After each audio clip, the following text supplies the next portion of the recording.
其實更重要嘅就係真正要幫到澳門人入職。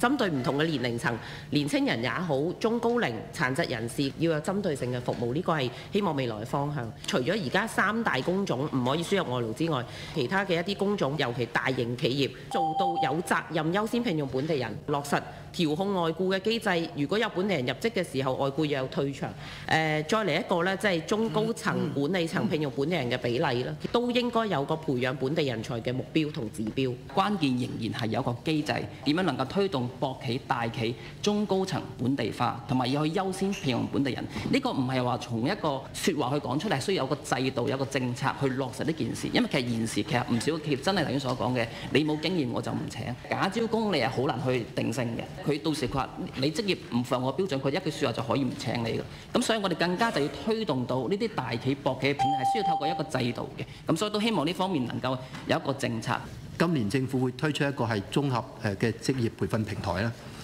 呢個構思其實喺過往多年，無論喺社會各個階層，包括社團啦、高校啦，又或者係政府自己嘅各部門，係都有培訓資源，亦都係多有各種嘅培訓嘅項目啊、考證啊等等。呢個嘅基礎上呢，我哋做一個綜合嘅整理。我哋僱員呢係作為補充本地勞動力不足嘅一個輸入嘅一個政策。咁喺本地僱員嘅就業，